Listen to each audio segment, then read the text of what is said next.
बिस्मिल्लाहिर्रहमानिर्रहीम। आज हम ए लेवल अकाउंटिंग जिसका कोड है 9706/32 उसका फेब मार्च 2020 का पेपर 3 करने जा रहे हैं। और पेपर 3 के अंदर क्वेश्चन नंबर 1 जो फाइनेंशियल अकाउंटिंग में आपके 4 क्वेश्चन आते हैं। तो फाइनेंशियल अकाउंटिंग में question number 1 and question number 2 already recorded हैं। आपको क्रचिंग्स एकेडमी के यूट्यूब चैनल की प्लेलिस्ट पे फोल्डर मिलेगा, वहाँ जाकर देख लें।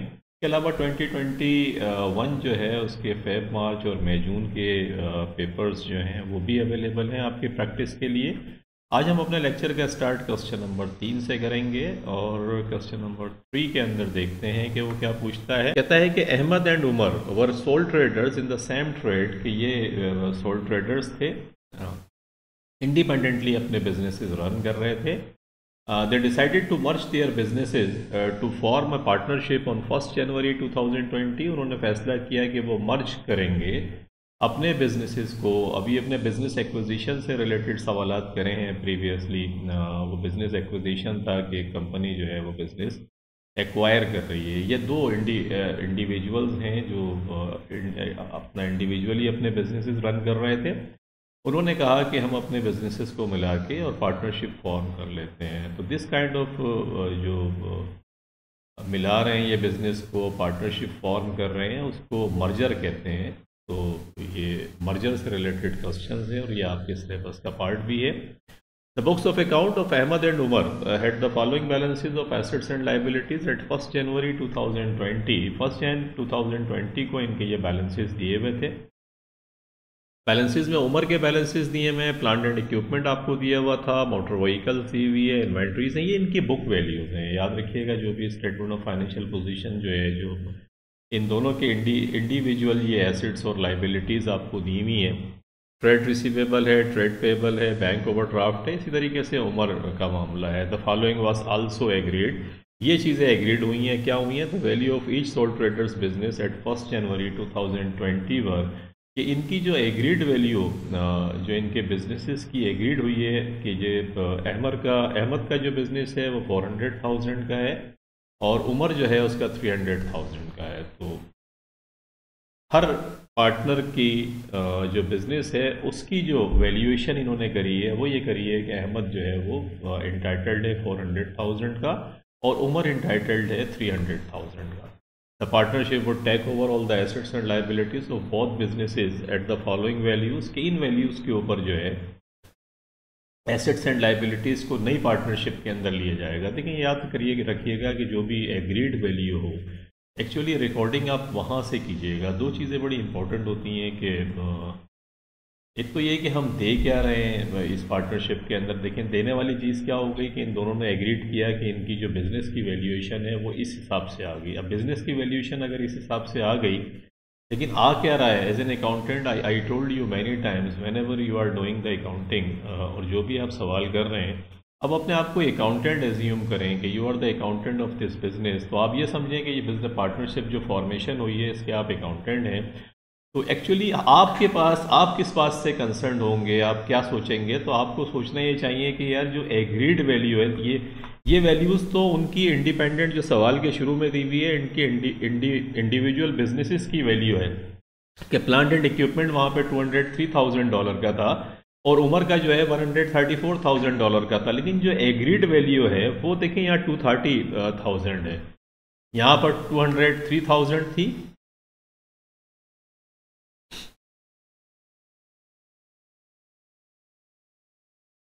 लेकिन ये वैल्यू फिर ज़्यादा मार्केट वैल्यू के हिसाब से इसकी वैल्यूएशन ज़्यादा है, जबकि उमर वाले में 134,000 थी। तो 134 इसके भी देखें पैसे बढ़ गए इन्होंने, क्योंकि डेफिनेटली ये वैल्यू बढ़ गई होगी मार्केट के अंदर। तो आपकी जो दी हुई है, जो इनकी इंडिविजुअल दी हुई है, उससे आपका लेने देना कोई नहीं है। समझाने का मकसद ये है कि आप ये देखिएगा कि यार एग्रीड वैल्यूएशन कौन सी है जिस पे भाई इन्होंने एग्रीड किया है, ताकि आप अपनी जो बुक्स हैं उसके अंदर इसको रिकॉर्ड करें। तो बुक्स में जो न्यू पार्टनरशिप बिजनेस के अंदर जो वैल्यूएशन आएगी एसेट्स और लाइबिलिटीज़ की, वो कौन सी वाली आएगी? जिसके ऊपर इन्होंने एग्रीड किया है। और एग्रीड इन्होंने इन वैल्यूज़ के ऊपर किया है। अब आप देखें मांगता क्या है आपसे, कहता है कि calculate the value of goodwill of each of Ahmad's and Umar's businesses, कि अहमद और उमर के जो बिजनेसेस हैं उनकी गुडविल कैलकुलेट करनी है। What do mean by goodwill? Goodwill क्या होती है? इंटेंजिबल एसेट्स होती है। और इंटेंजिबल एसेट्स क्या होती है कि जब इंडिविजुअल लोग बिजनेस रन कर रहे होते हैं तो उसके अंदर बिजनेस की जो कर्टेसी है, रेपुटेशन है, क्वालिटी है, टाइमली डिलीवरी है, ये जो एट्रीब्यूट्स होते हैं जो नज़र नहीं आते आपको लेकिन they play a very important role in I mean to say running a business. कि अगर आप किसी से डील कर रहे हैं ऑनलाइन, अगर आप शॉपिंग करते हैं और टाइम के ऊपर डिलीवरी हो जाती है, जो कुछ आपने ऑनलाइन देखा वही क्वालिटी आपको घर के ऊपर मिल रही होती है और डिलीवरी एफिशिएंट है, जिन लोगों से आप बात करते हैं दे आर वेरी कर्टियस, वो आपको प्रॉपर तौर पे समझाते भी हैं चीज़ें भी। और फिर ओवर एंड अबव ये है कि अगर वो चीज़ आपके पास कोई गलत आ गई है तो फिर उसको कहते हैं जी हम इसको रिटर्न भी ले लेंगे। तो इतनी चीज़ें जहाँ से आपको मिल रही होंगी, डेफिनेटली आप क्या करेंगे कि वहाँ पर आप फिर ऑर्डर्स भी देंगे और वहाँ आपकी रिलायबिलिटी का फैक्टर जो है वो बढ़ जाएगा। जब रिलायबिलिटी का फैक्टर बढ़ेगा तो बिज़नेस को फ़ायदा क्या होगा कि उसको ऑर्डर्स मिलेंगे। जब उसको ऑर्डर्स मिलेंगे तो डेफिनेटली बिज़नेस पर रन करेगा। तो ये तमाम चीज़ें जो आप देख रहे हैं इसकी ये सारी इंटेंजिबल है। जैसे टाइमली डिलीवरी, अब नज़र तो नहीं आ रही है लेकिन डिलीवरी बिजनेस के अंदर अगर टाइमली होगी तो उसका इम्पैक्ट पॉजिटिव आएगा बिजनेस के ऊपर। कर्टेसी है, people who are running the business they are courteous, कि वो आपकी कर्टेसी है, वो अच्छे तरीके से बात करते हैं, तो अगेन बिजनेस के ऊपर इम्पैक्ट आएगा।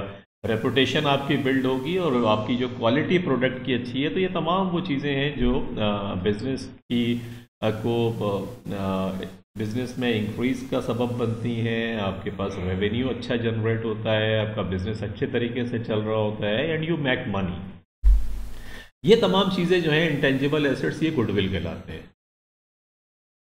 जब कोई बिज़नेस आप ख़रीद रहे होते हैं तो आपको क्या करते हैं, उस बिज़नेस की एक वैल्यूएशन तो वो है जो बुक के ऊपर लिखी हुई है, लेकिन वो आपसे कहता है भाई ओवर एंड अबव में ये पैसे लूँगा। हो सकता है उसकी जो बिज़नेस है उसकी लोकेशन बहुत अच्छी हो, तो लोकेशन के पैसे होंगे या ये तमाम फैक्टर्स जो मैं बता के आ रहा हूँ इंटेंजिबल फैक्टर्स हैं। तो वो कहता है जी मैं इसके गुडविल लूँगा। ओवर एंड अबव जो भी एसेट्स हैं जो बुक वैल्यू है उनकी, उससे ओवर एंड अबव जो भी आप पे कर रहे हैं उसे हम कहते हैं कि वो गुडविल है और गुडविल को रिकॉर्ड करते हैं। इस सवाल के अंदर भी वो आपसे पूछता है कि अहमद एंड उमर के बिज़नेस की गुडविल निकालें। बहुत सिंपल है, जिन वैल्यूज़ के ऊपर आपने एग्रीड किया है उसको देख लें और जो इनको पे कर रहे हैं वो देख के उन दोनों का डिफरेंस जो है गुडविल आ जाएगी। तो वैल्यूएशन तो आपको दी हुई है, अहमद की भी दी हुई है उसने और उमर की भी दी हुई है। आप इसको किस तरीके से करेंगे, इन्हीं वैल्यूज़ को आप उठा के लिखना शुरू कर दें।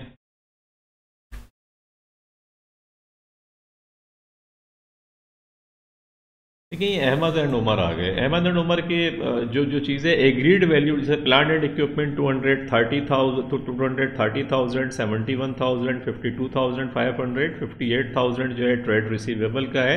ट्रेड पेबल का लाइबिलिटी है तो नेगेटिव में लिखेंगे 42,500। और bank overdraft, again bank overdraft एक लाइबिलिटी है, यू हैव टू पे टू द बैंक, तो ये भी 8,900 नेगेटिव में आ गई। ये तमाम वैल्यूज़ जो है आपको यहाँ पर दी हुई हैं सवाल में, you just have to write them here. 230,000, 71, 52,500, 58,000, 42,500 and 8,900। These are the same values return over here. इनको लिखते हैं क्योंकि ये आपके पास आ रही है। इसी तरीके से उमर को देख लें, 144,000, 40,000, 34,400 और cash at bank 28,600। Trade receivable जो कस्टमर से पैसा लेना है 52,000 है और लाइबिलिटी सिर्फ एक है $34,100। बैंक ओवरड्राफ्ट इसका नहीं है, देखें बैंक ओवरड्राफ्ट यहाँ नहीं है। Trade payable 34,100। तो ये तमाम वैल्यूज़ जो हैं उसने आपको दी हुई थी, आप सिंपल इनको प्लस कर लें अपने पास लाके। एसेट्स में से लाइबिलिटीज़ को माइनस कर दें, जो माइनस लाइबिलिटीज़ माइनस के अंदर है उनको माइनस कर दें, तो आपके पास नेट एसेट्स की वैल्यू आ जाएगी। ये नेट एसेट्स वो हैं, आपको अकाउंटिंग इक्वेशन याद होगी शुरू के अंदर कि assets is equal to liabilities plus capital. तो एसेट्स में से अगर मैं लाइबिलिटीज़ को माइनस कर दूं तो क्या आएगा मेरे भाई, कैपिटल आ जाएगा।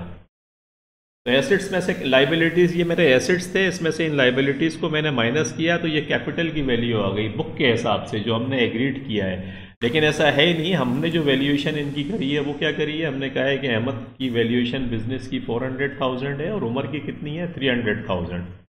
तो 400,000 और 300,000 बिजनेस की वैल्यू जो एग्रीड हुई है उसको कर दें। और मैंने आपको बताया था कि जो बुक वैल्यू आ रही है आपकी नेट एसेट्स की, ओवर एंड अबव जो आप पे कर रहे हैं वो गुडविल है, तो बुक के हिसाब से इसको $360,100 की पेमेंट होनी थी जो इसका कैपिटल बनता है। लेकिन इसकी वैल्यूएशन हमने 400,000 करी है, तो इसका मकसद है गुडविल जो हम पे कर रहे हैं वो इन दोनों का डिफरेंस है, वो $39,900 है। और बिल्कुल इसी तरीके से उमर के अंदर भी यही है कि उमर की नेट एसेट्स की कैपिटल की वैल्यू जो है $264,900 बनती है, लेकिन हम उसको 300,000 की वैल्यूएशन कर रहे हैं। तो ओवर एंड अबव हमने 35,100 की वैल्यूएशन करी and this is called goodwill.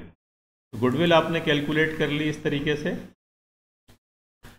Prepare the statement of financial position of the partnership at 1st January 2020 if goodwill is included। अगर goodwill include हो रही है तो फिर उस सूरत के अंदर आप इसका स्टेटमेंट ऑफ फाइनेंशियल पोजीशन बना लें। बहुत आसान है, ये जो आपने वैल्यूएशन करी है सिर्फ इसकी हेडिंग्स डालकर बना दें। नॉन करंट एसेट्स इन दोनों को आप प्लस कर लें, लाके यहाँ पे इसी जगह पे प्लस कर लें। ये दो आप ले रहे हैं तो 230,000 का ये था, 144,000 का ये है, 374,000।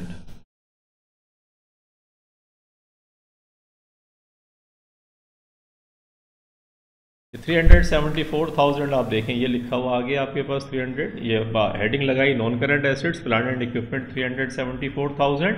उसके बाद मोटर व्हीकल आपकी दी हुई है 71,000 ये है, और उसके बाद 40,000 ये है, तो ये 111,000।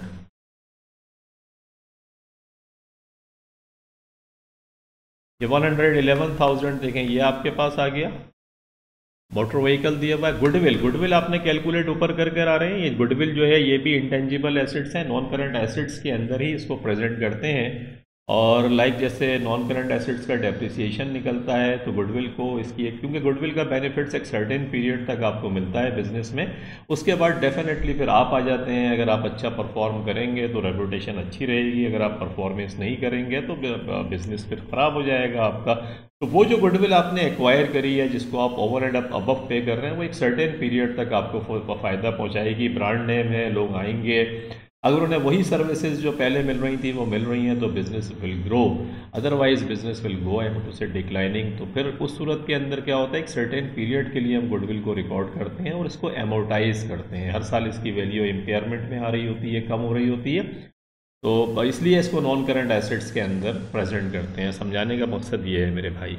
अब ये दो गुडविल दोनों की है, दोनों को प्लस कर लें 39,900 और इसके अंदर प्लस कर लें $35,100, तो ये $75,000 बनता है आपका गुडविल का अमाउंट। ये 75,000 देखें यहाँ आ गया, तो टोटल नॉन करंट एसेट्स $560,000 के आ गए। करंट एसेट्स आपके पास इन्वेंट्रीज हैं, इन दोनों को जमा कर लें। 52,500 प्लस 34,400, व्हाट यू गेट 86,900।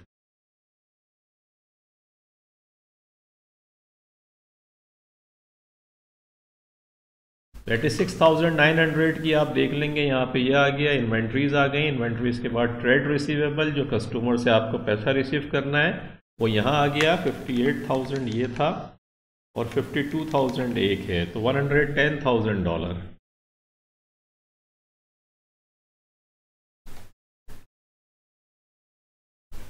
ये $110,000 आप देख रहे होंगे यहाँ आ जाएगा। Trade receivable, cash at bank के अंदर कितना पैसा था, तो डेफिनेटली $28,600 बैंक में था, $28,600। और आप देख रहे होंगे कि इसके अंदर उठा के उसने जो आपके पास 28,600 देखें कैश एट बैंक ये है। और एक मसला और है, उमर का जो बैलेंस था, उमर को आप देख रहे होंगे, उमर के पास 28,600 ये प्लस है। अहमद के पास कैश एट बैंक था ही नहीं, क्योंकि अहमद के पास प्रॉब्लम ये थी कि 8,900 का बैंक ओवरड्राफ्ट था कि इसको बैंक को पे करना था। तो बैंक में पैसे हैं 28,600 एक, और ये माइनस के 8,900 जो बैंक को पे करने हैं। तो bank overdraft as a liability है, इसको आप माइनस कर दीजिएगा। अपने पास 28,600 में से माइनस कर दिया आपने 8,900, व्हाट यू गेट 19,700।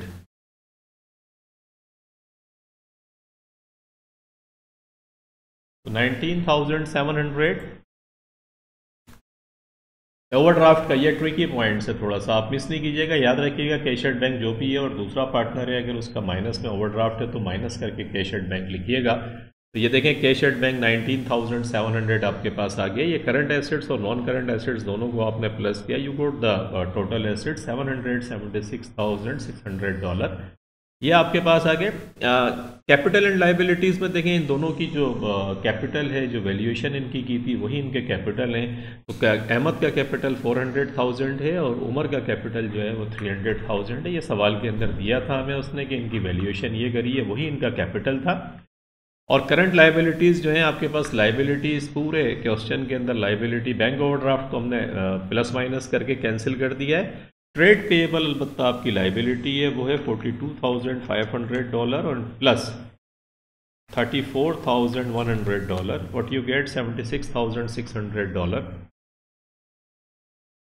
$76,600 आपके पास ट्रेड पेएबल आ गया and this is your liability. Liability आपने लिखी 76,600 और कैपिटल एंड लाइबिलिटीज़, कैपिटल आपका 700,000 था, 76,600 आपकी ट्रेड पेएबल आ गया। इन दोनों को आपने प्लस किया तो टोटल कैपिटल एंड लाइबिलिटीज़ $776,600 आ गई and they are equal to assets. Accounting equation, assets is equal to equities, equities के माने लाइबिलिटीज़ प्लस कैपिटल।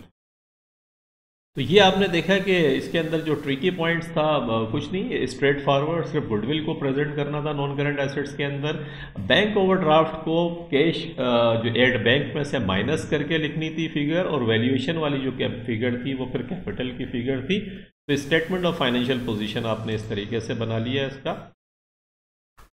आगे आ जाएं, एडिशनल इन्फॉर्मेशन कहता है the profit and loss sharing ratio between Ahmad and Umar is 3:2। इन दोनों के दरमियान जो रेशो बनी है, एक पार्टनरशिप बन गई है, तो रेशो 3:2 है। 3:2 का मकसद हुआ मेरे भाई फिफ्थ का मकसद हुआ 3/5 जो है वो अहमद का है और 2/5 जो है वो उमर का है। ये शेयरिंग रेशो आ गई इसकी। कहता है both partners also agreed that goodwill would not be maintained in the books of accounts. के गुडविल जो है, जो भी इन्होंने कैलकुलेट की है बिजनेस वैल्यूएशन के सिलसिले में, वो फिर बुक्स के अंदर रिकॉर्ड नहीं होनी चाहिए।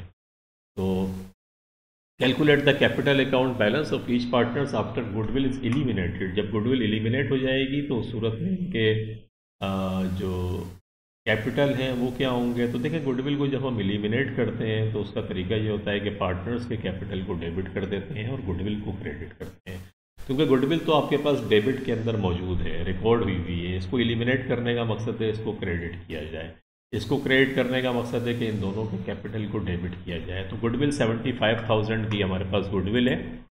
हमें पता है कि गुडविल $75,000 की गुडविल है। 3/5 जो शेयर है वो अहमद का शेयर 3/5 है, तो आप निकाल लेते हैं 75,000 multiplied by 3 divided by 5, but we get 45,000।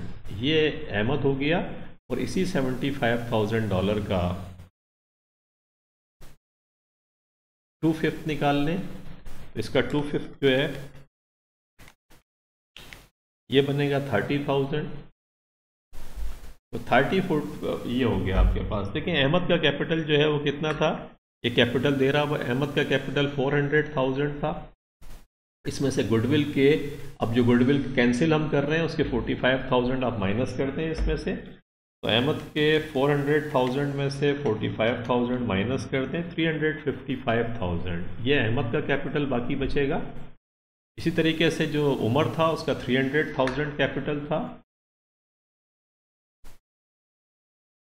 इसमें से 30,000 माइनस कर दें, जो गुडविल आप कैंसिल कर रहे हैं, एलिमिनेट कर रहे हैं, तो 270,000 ये इसका कैपिटल बाकी बचेगा। बहुत सिंपल है, स्ट्रेट फॉरवर्ड कैलकुलेशन है।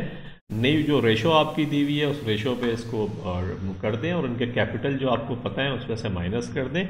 देखें अहमद का ये आ गया कि अहमद का 400,000 का था, 75,000 का 3/5 माइनस कर दिया, 350,000 और 270,000 जो मैंने अभी आपको बताया कैलकुलेट करके, तो ये आपके पास ये वाला पार्ट हो गया। उसके बाद आगे आ जाएं, आगे कहता है आपसे explain the meaning of the term goodwill. Goodwill is an intangible assets as I told you, और ओवर एंड अबव जो आप पे कर रहे होते हैं किसी भी बिजनेस को, उसके नेट एसेट्स की वैल्यूएशन से ऊपर जो पे कर रहे होते हैं, बिजनेस रेपुटेशन के कर रहे होते हैं, क्वालिटी के कर रहे होते हैं, लोकेशन के कर रहे होते हैं, और एनी अदर स्पेसिफिक थिंग्स जो उसका वो बिजनेस बेनिफिट्स मिलेगा उस चीज़ का। तो इन तमाम चीज़ों को हम गुडविल के अंदर लेके जाते हैं। Explain why goodwill account is not maintained in the books of the partnership. Support your answer by reference to the accounting concept. Accounting concept बनाएं। मनी मेजरमेंट कंसेप्ट जो होता है, एक मनी मेजरमेंट कंसेप्ट ये है कि एक ऐसी चीज़ जो आपने नॉर्मली हम ये करते हैं कि ये सेल्फ जनरेटेड गुडविल है जो इन्होंने खुद ही, इन दो लोगों ने अपनी ही जो इंडिपेंडेंट बिजनेस थे उसको इन्होंने क्या करा, उसको इन्होंने निकाल के खुद ही गुडविल, इन्होंने दोनों ने कहा कि भाई गुडविल हमारी ये है, और उस गुडविल की अमाउंट एक बिजनेस वैल्यूएशन करके इन्होंने निकाल ली। तो एक्वायर नहीं कर रहे हैं ये दोनों कोई बिजनेस। नॉर्मली जो बिजनेस एक्विजिशन होती है उसके अंदर आप गुडविल एक्वायर कर रहे होते हैं। कोई बिजनेस आपने एक्वायर किया, बिजनेस एक्विजिशन जिसे कहते हैं, उसकी गुडविल को मेंटेन करते हैं नॉर्मली बुक्स के अंदर, क्योंकि उसकी आपने बाकायदा पेमेंट करी हुई होती है, और जब आप पेमेंट करते हैं उसकी तो एक सर्टेन पीरियड तक उसका बेनिफिट्स आपको मिलता है। और कर एसेट्स क्या होते हैं, एसेट्स हर वो चीज़ जिसका इकोनॉमिक बेनिफिट्स आपको मिलेगा वो एसेट्स कहलाता है। तो इसलिए हम गुडविल को नॉर्मली बिजनेस एक्विजिशन के केस में रिकॉर्ड करते हैं। मर्जिंग जब हो रही होती है, मर्जर जैसे ये दो लोग हैं इंडिपेंडेंट, ये आपस में मर्ज कर रहे हैं अपने बिजनेस को, तो गुडविल इनकी खुद ही सेल्फ क्रिएटेड गुडविल है, जिसको ये एज्यूम कर रहे हैं कि ये बिजनेसेस हमारे चल रहे हैं, मे बी इसका बेनिफिट्स मिले ना मिले आगे जाके जॉइंट बिजनेस को। तो इसलिए नॉर्मली पार्टनरशिप के अंदर गुडविल जो है वो मेंटेन नहीं की जाती। मर्जिंग के केस में, बिजनेस एक्विजिशन में उसको रिकॉर्ड भी करते हैं और फिर वो मेंटेन भी करते हैं उसको। ये नॉर्मली फ़र्क था। इसलिए पार्टनरशिप के अंदर आपने अक्सर सवाल में देखा होगा कि ये सवाल वो कहता है कि यार गुडविल मेंटेन नहीं, गुडविल रिकॉर्ड ज़रूर करते हैं अपने अपनी वैल्यूएशन करने के लिए, अपने कैपिटल को इन्हांस करने के लिए, लेकिन नॉर्मली फिर उसे कैंसिल कर देते हैं, कहते हैं जी इसको मेंटेन नहीं करते। द लॉजिक बिहाइंड दिस कि यार ये सेल्फ जनरेटेड है, यू नेवर नो कि इसका कितना बेनिफिट्स मिलेगा। वेयरएज जब आप कोई बिजनेस एक्वायर करते हैं तो उसमें पेमेंट करते हैं बाकायदा कि भाई ओवर एंड अबव जो नेट एसेट्स हैं उसकी जो पेमेंट कर रहे हैं, फिर उसको गुडविल का नाम देते हैं। ये इसके केसेस हैं, हम देखते हैं ये क्या कहता है। इंटेंजिबल एसेट्स है, मैंने आपको बताया, excess of a business is value over its total net assets. Net assets से ओवर एंड अबव जो दे रहे हैं वो गुडविल कहलाएगी। Usually occur in acquisition of business और चेंज इन पार्टनरशिप। नॉर्मली कोई बिजनेस एक्वायर कर रहे होते हैं जब आती है, या फिर चेंज इन पार्टनरशिप हो रही होती है जब आती है। लाइक कोई एडमिशन है, कोई नया पार्टनर आ गया पार्टनरशिप के अंदर, या कोई रिटायर होके जा रहा है, इन दो सूरतों के अंदर भी पार्टनरशिप के अंदर गुडविल नॉर्मली आती है। Business image, strong customer base, good relationship with suppliers, good location etcetera, ये तमाम चीज़ें गुडविल कहलाती हैं। तो ये आपके पास आ गया इंक्लूड गुडविल की डेफिनेशन में। ई क्या है, money measurement. Goodwill is recorded as an assets as a result of the acquisition of a business, not a merger. के एक्विजिशन में इसको रिकॉर्ड करते हैं। मनी मेजरमेंट कंसेप्ट ये बताता है कि हर वो चीज़ जो मॉनेटरी टर्म के अंदर डिफाइंड हो सके उसे रिकॉर्ड करना चाहिए। अकाउंटिंग का एक बेसिक कंसेप्ट है जो उसने पूछा था, अकाउंटिंग कंसेप्ट बनाया। तो मनी मेजरमेंट कंसेप्ट ये है कि जो रिलायबिलिटी के साथ आप किसी को मेजर कर सकें मॉनेटरी टर्म्स के अंदर। अब ये जो दो पार्टनर्स हैं जो मर्जिंग कर रहे हैं आपस के अंदर, और मर्जिंग करके खुद ही एक वैल्यूएशन इन्होंने कैलकुलेट कर ली, तो मनी मेजरमेंट नहीं है। वेयर एज बिजनेस एक्विजिशन के अंदर आप बाकायदा पे कर रहे होते हैं तो मेजर करना आसान है कि भाई इस गुडविल के हमने इतनी रकम की पेमेंट करी है। तो नॉर्मली मर्जिंग के केस में या मर्जर के केस में गुडविल को रिकॉर्ड नहीं करते और उसे ख़त्म कर देते हैं। एक बिजनेस एक्विजिशन में रिकॉर्ड हो रही होती है। Value of assets is not over stated. Normally prudence concept भी है। प्रूडेंस एक तो मनी मेजरमेंट हो गया, और प्रूडेंस ये कहता है कि यार आप ओवर वैल्यूएशन ना करें अपने एसेट्स की। तो गुडविल क्योंकि सेल्फ क्रिएटेड है तो आपके जो टोटल एसेट्स हैं वो ओवर एस्टिमेट कर रहे हैं आप। जब इसको ख़त्म कर देंगे तो एसेट्स नॉर्मली आपके रियल वैल्यू के ऊपर आएंगे। तो ये पोजीशन थी। एफ के अंदर कहता है कि एफ क्या मांग रहा है भाई आपसे, अच्छा, वाई एडिशनल इन्फॉर्मेशन में कहता है the partners plan to purchase additional equipment costing $80,000 के उन्होंने कहा $80,000 की हमें एडिशनल इक्विपमेंट खरीदेंगे। They are considering making loans to the partnership और applying for a bank loan. They are considering making loans to the partnership के या तो ये खुद ही लोन दे दें अपने पास से या फिर बैंक लोन ले लें। State one advantage and one disadvantage to the partnership of each option. Option के फ़ायदे बताएं, एक फ़ायदा एक नुकसान बताएं। आसान है, देखें लोन की सूरत तो अगर ये पार्टनर्स खुद ही लोन देंगे तो डेफिनेटली उसमें फिर कोई रिस्क ही नहीं है, आपका प्रॉफिट भी सही रहेगा। आपका लोन जो है उस पर तो फिर आपको एक लाइबिलिटी आपकी खड़ी हो जाएगी। लाइबिलिटी खड़ी होने का मकसद है कि उस पर इंटरेस्ट भी आपको पे करना है और लोन मिलता है नहीं मिलता है ये भी एक इशू है कि पार्टनरशिप को लोन मिलेगा नहीं मिलेगा। तो लोन वाला ऑप्शन जो है पार्टनर्स खुद अगर लोन दे रहे हैं तो ये ऑप्शन जो है वो निस्बतन बेहतर होता है, इंटरेस्ट भी आपका बचेगा। एडवांटेजेस ये हैं कि टाइम एंड कॉस्ट सेव है, फौरी तौर पे आपने लोन दे के जो भी प्रोजेक्ट हैं वो शुरू कर सकते हैं। नो कोलेटरल रिक्वायर्ड, बैंक के पास जाएंगे तो वो गारंटी मांगेगा, आपको प्लेज कराना पड़ेगा कि आप कोई एसेट्स हो सकता है गिरवी आपको रखना पड़े तो कोलेटरल वो मांगता है कि भाई कोलेटरल क्या है, आप नहीं दे सके पैसा तो फिर कौन सी चीज़ बेच के हम पैसा लेंगे। तो इसकी ज़रूरत नहीं है। अगर लोन पार्टनरशिप खुद ही पार्टनर्स खुद ही लोन दे रहे हैं तो कोलेटरल भी रिक्वायर्ड नहीं है। Potentially lower interest rate, normally bank का इंटरेस्ट रेट ज़्यादा होता है, पार्टनर्स जब खुद लोन दे रहे हैं तो उसका इंटरेस्ट रेट नॉर्मली मार्केट से कम होता है तो बिजनेस भी सफ़र कम करेगा। Repayment of loan is more reliable, loan की रीपेमेंट आसान है, जब पैसे होंगे तो दे दिए जाएंगे, नहीं होंगे तो ऑनर का अपना पैसा लगा हुआ है बिजनेस के अंदर। डिसएडवांटेज ये है कि partners may not have enough funds, के हो सकता है इनके पास इतने फंड्स ना हो जितना बड़ा अमाउंट इनको रिक्वायर्ड है। Partners don't want to lend as they have already contributed capital, हो सकता है वो राज़ी ही ना हो क्योंकि ऑलरेडी उन्होंने कैपिटल कंट्रीब्यूट कर दिया है, तो ये भी एक है इसके डिसएडवांटेजेस।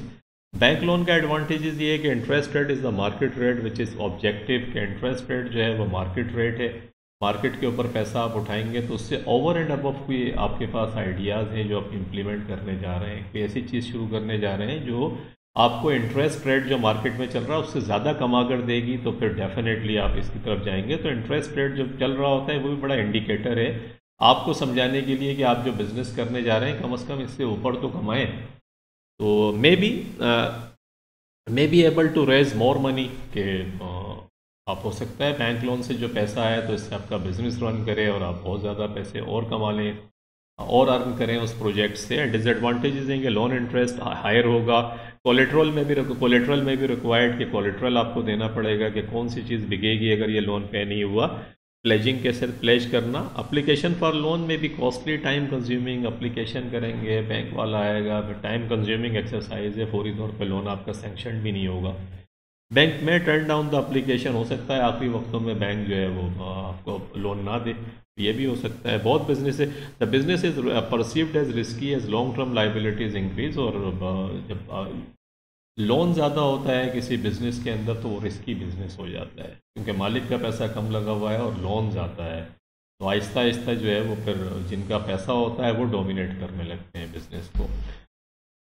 तो ये नॉर्मली एडवांटेजेस और डिसएडवांटेजेस आपने देखे। ये क्वेश्चन यहाँ पर ख़त्म होता है। क्वेश्चन नंबर 3 हमने ख़त्म किया और दिस इज़ वेरी इंपॉर्टेंट क्योंकि टाइम एंड अगेन जो पार्टनरशिप से बल्कि एक्विजिशन मर्जर ये सवाल आ रहे होते हैं तो इसकी प्रैक्टिस करें। मैंने पीछे जो सवाल कराए हैं बिजनेस एक्विजिशन के वो भी करें and keep practising and smiling. And I just want to say one thing कि आप ये जो सिलसिला है जो हमने शुरू करा है इसको अपने दोस्तों में और अपने जो स्पेशली मैंने अभी फ्रैंक वुड की किताब से अकाउंटिंग पढ़ानी शुरू करी है, स्पेशली उन बच्चों के लिए, उन लोगों के लिए जो अकाउंटिंग के अंदर स्टार्ट जिन्होंने कराया पढ़ना, तो वो तमाम लोग जो आपके हल्का अहबाब में हैं, जो आपके दोस्तों में हैं, आपके जूनियर्स हैं, उन सबको रेफ़र करें कि वो पढ़ें। Whether they are doing BCom कर रहे हैं, एमकॉम कर रहे हैं, they are doing MCom, because start से मैंने बिल्कुल शुरू करा है जो बेसिक कंसेप्ट जहाँ से अकाउंटिंग की डेफिनेशन क्या होती है, अकाउंटिंग इक्वेशन क्या है, और इसको आहिस्ता आहिस्ता हम कंसेप्ट्स देखेंगे कि कैसे बिल्ड होती है अकाउंटिंग, बिजनेस में कैसे हो रही होती है। तो फ्रैंक वुड की किताब मैंने ली है। तो ये ख़ास तौर पे I would request all of you जो इस वीडियो को देख रहे हैं कि अपने ये जो एक नॉलेज हम शेयर कर रहे हैं कि ज़्यादा से ज़्यादा लोगों तक पहुंचाने में अपना भी कंट्रीब्यूशन करें और keep practising and smiling. Thank you very much for watching the video. Allah.